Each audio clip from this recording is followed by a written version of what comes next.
Sometimes the deepest kindness comes from the most unexpected places. This is the story of a mother who couldn't bring her fallen soldier son home, and of the unlikely guardians who stepped in. It's a story of love, loss, and a final ride no one could forget. Before we begin, tell us where in the world are you watching this from? Drop your city or country in the comments below. Your every comment, gift, and membership helps us bring more heart-touching stories to your life. It started with a phone call no parent should ever receive. On a quiet morning in Oklahoma, Margaret Davis stood at her kitchen sink when the phone rang.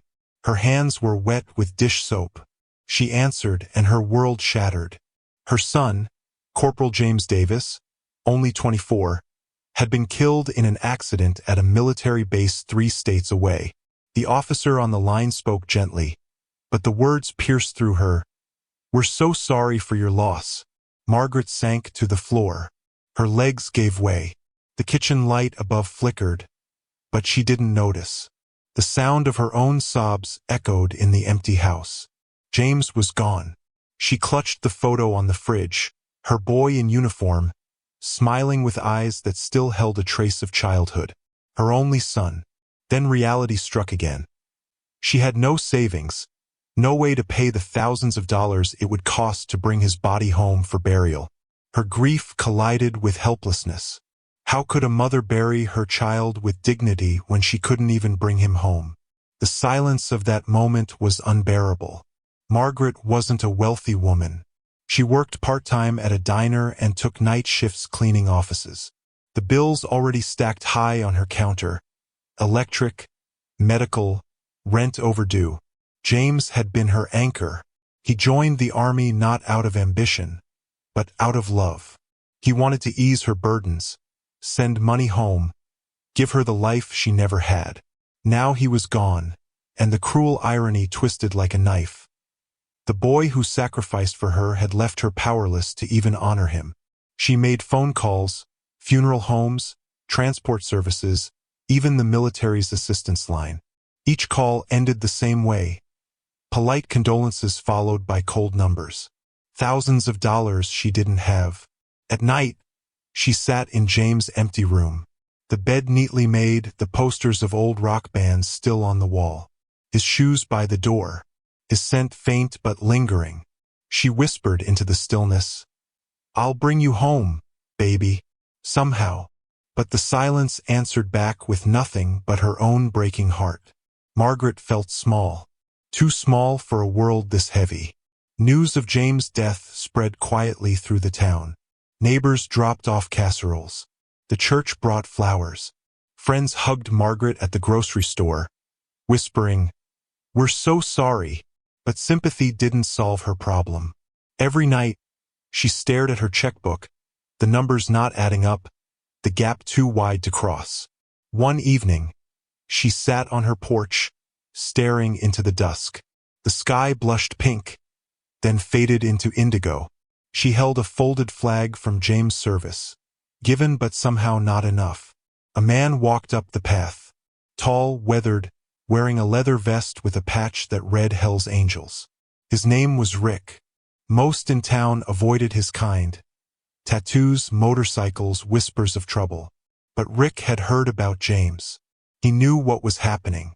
He took off his sunglasses, looked Margaret straight in the eye, and said softly, "Ma'am, we heard you can't get your boy home." Margaret froze. She didn't know what to say. Rick's voice grew firm, but tender. "Let us handle it." Her breath caught. Could this be real? Margaret hesitated. She had heard stories about bikers, rough men, dangerous reputations. Could she trust them with something as sacred as her son? Rick seemed to read her doubt. He sat down on the porch steps, elbows on his knees. "I served too," he said quietly. "Vietnam. We take care of our own." Behind him, the rumble of motorcycles grew louder. Down the street, men and women on Harleys slowed to a stop. They removed their helmets, heads bowed respectfully. Their leather vests caught the fading sunlight, the patches worn like armor. Rick explained, "Every chapter in 3 states is ready. We'll ride with your boy, from the base all the way home. No cost, no strings, just honor." Tears welled in Margaret's eyes. She had never felt so powerless, yet never seen such unexpected strength rise up around her. Her voice cracked. "Why would you do this? For me?" Rick answered with a steady gaze. "Not for you. For him. For what he gave. He deserves the ride of his life." Something in her heart shifted. The day arrived. Margaret traveled to the base in Arkansas, where James' flag-draped casket waited in a silent room. She placed her hand gently on the wood, whispering a prayer. Outside, the ground trembled. Engines roared like thunder rolling across the horizon.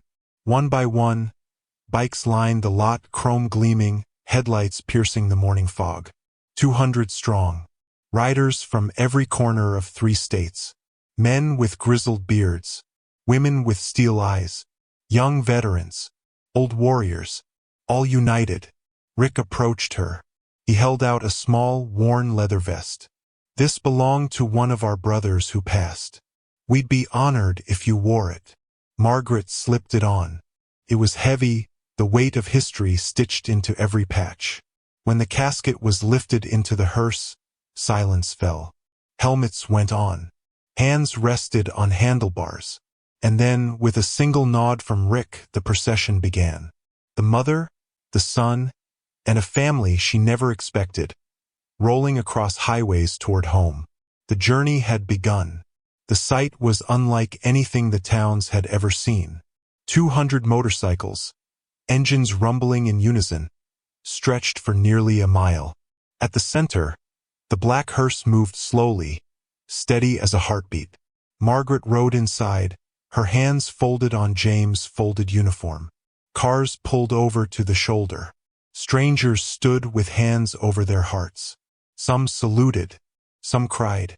Flags appeared on porches, on overpasses, waving in the wind as if carried by unseen hands. Children pointed, wide-eyed, asking their parents what was happening. The parents whispered back, "That's a soldier going home." Margaret stared out the window. Each town they passed seemed to rise in silent tribute. She realized something powerful. Her son's final journey wasn't just hers anymore. It belonged to everyone who bore witness. For the first time since the phone call, her grief was shared, carried like the weight of that casket. Never by one alone. Her tears fell freely. But this time, they weren't only tears of sorrow. They were tears of pride. Night fell on the procession's first day. They stopped at a small roadside motel. Margaret expected to be alone, but she wasn't. The bikers gathered in the parking lot, pulling out folding chairs, passing around coffee, and lighting candles. A circle formed. In the center, James' photo propped against the hearse. Stories began. Veterans spoke of their own scars, their own fallen brothers. Men who once seemed hard as stone now broke down in tears. Women clutched hands, voices trembling as they remembered sons, husbands, fathers. Margaret listened. For the first time, she saw them not as outlaws, but as men and women who carried invisible wounds, just as she now did. When it was her turn, she told them about James. How he used to leave notes on the fridge before school. How he sang off-key in the car. How he hugged her tight before leaving for training and whispered, "I'll make you proud, Mom." Silence followed. Then, one by one, heads bowed. In that circle of leather and candlelight, Margaret felt something she hadn't felt in weeks. Family. The next morning, the ride continued. Fog hung low over the fields. Engines roared back to life. Margaret sat taller in the hearse, wearing the borrowed vest like armor. But the road brought challenges. At a stretch of highway, a sudden storm rolled in. Rain pelted down, cold and unforgiving. The bikers didn't scatter. They formed tighter, wheels kicking up mist, headlights glowing like guardians in the storm. Margaret pressed her palm against the glass, watching them endure. Each rider shielding her son's hearse like a wall of steel. At one point, lightning split the sky. The thunder shook the earth. But the engines, steady, relentless, drowned it out. The storm passed. The sun broke through, gilding the wet road in gold. The riders raised their fists to the sky, a silent victory. Margaret smiled through tears. She whispered, "You see that, James? They won't let go of you." The storm had tried to break them. Instead, it revealed their strength, and her own. As they crossed into Oklahoma, news had spread ahead of them. People lined the overpasses with flags. Firefighters parked their trucks along the route, ladders raised, banners draped. Margaret saw strangers she had never met saluting as the procession passed. She saw tears in the eyes of men who once wore uniforms themselves. At one small town, schoolchildren stood in neat rows, hands on their hearts, voices soft as they sang the national anthem. The hearse slowed. Margaret rolled down the window, tears streaming as she waved. Behind her, one biker whispered into his radio, his voice breaking, "This is why we ride." It wasn't just a funeral anymore. It was a movement. Each mile brought more people. Each face reminded Margaret that grief didn't isolate her. It connected her. Her son's life, and even his death, had ignited something beyond her comprehension. The road became sacred ground. On the final night before reaching home, Margaret found herself sitting beside Rick by a campfire. The others slept in their rooms, but the two of them lingered under the stars. Rick poked at the fire with a stick. His voice was rough, but steady. "We've buried a lot of brothers, but this one feels different." Margaret looked at him. "Why?" He stared into the flames. "Because it reminds us what we're still fighting for. Respect. Dignity. A promise that no one gets left behind." Margaret's eyes softened. She realized then it wasn't just about James. For these men, it was about every soldier who had ever been forgotten, every family left alone with their grief. She reached out, placing her hand gently over his. "You gave me back my son. You gave me back faith in people." Rick swallowed hard, blinking away tears. The fire crackled. The night was still. In that silence, Margaret understood. Love doesn't always look the way we expect. Sometimes it wears leather, rides steel, and keeps its promises on the open road. The morning sun rose as the procession neared Margaret's hometown. Her heart pounded. The closer they got, the more the reality sank in. This was the last ride. The roads filled with more supporters. Cars pulling over, strangers waving flags, saluting, weeping. Police cruisers blocked intersections, escorting them like honored royalty. As they entered the town limits, church bells began to toll. One by one, the riders removed their helmets, even as they kept rolling forward. Their heads bowed. The hearse slowed in front of the cemetery gates. 2 rows of bikers lined the path, engines idling low, like a heartbeat fading. Margaret stepped out. Her knees trembled, but she stood tall, the leather vest still on her shoulders. She walked beside James' casket as it was carried forward. The air was thick with silence, broken only by the low rumble of idling bikes and the sound of a mother's breath. This was the homecoming she thought she'd never give him. At the graveside, Margaret stood frozen as the soldiers folded the flag from James' coffin. Each crease sharp, each movement reverent. They handed it to her. Her hands shook as she held it to her chest. Then, unexpectedly, the bikers stepped forward. One by one, they placed tokens on the casket, patches, medals, chains, even a worn leather glove. Symbols of their brotherhood, left behind to ride with James forever. Rick was last. He knelt, placing his own silver ring atop the wood. His voice broke as he whispered, "Safe travels, brother." The engines roared to life again, but not in farewell. It was tribute. 200 bikes thundering as if carrying James' spirit skyward. Margaret closed her eyes. The sound shook her bones, rattled her soul, but instead of fear, she felt peace. Her son was no longer alone. He never would be again. The town would talk about that day for years to come. People said they had never seen anything like it. The way outlaws and soldiers, strangers and neighbors, had stood together for one young man's final ride. For Margaret, life after that day was still heavy with grief. Nights were long, mornings hollow. But she carried a new truth with her. Love doesn't end. Transforms.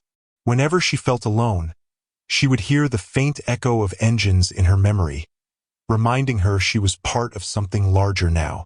She started attending veterans events, speaking about James and the ride that brought him home. And every time, men in leather would appear in the back of the crowd, nodding quietly, still watching over her. The story spread far beyond her town. Across the country, people who had never known James or Margaret found hope in it. Proof that, in a fractured world, compassion still thundered across highways. 1 year later, on the anniversary of James' burial, Margaret returned to his grave. She carried flowers, her hands trembling as she knelt beside the headstone. The cemetery was quiet until it wasn't. In the distance, a familiar sound grew. Engines. Dozens of them. Margaret looked up to see the bikers arriving, one by one, parking along the cemetery road. Rick led them, gray hair longer, eyes softer. They didn't need words. Their presence was enough. Rick approached, resting a hand on her shoulder. "We don't forget our own," he said simply. Margaret smiled through tears. She realized then, this wasn't the end of a story. It was the beginning of a bond that would outlast them all. She placed the flowers on her son's grave and whispered, "You came home, baby, and you're never alone." The engines rumbled in agreement, carrying her words into the sky. Margaret's journey began in despair. A mother lost, powerless to honor her son. But it ended with an army she never expected. 200 guardians who carried her grief, her hope, and her son's spirit across 3 states. The ride gave her more than closure. It gave her a new family, proof that kindness often hides in the most unlikely places. When the roar of engines fades, what lingers is not noise, but love. A love that carries the fallen home and reminds the living they are never truly alone. In leather, in steel, in silence, and in thunder, James Davis was remembered. And Margaret, once helpless, stood taller than she ever thought she could. Because sometimes the hardest roads lead us home. If this story touched your heart, let it remind you, compassion still rides among us. Share James' journey, honor the fallen, and remember the power of unexpected kindness. Subscribe for more stories of love, loss, and hope, and press the bell icon so you never miss the ride.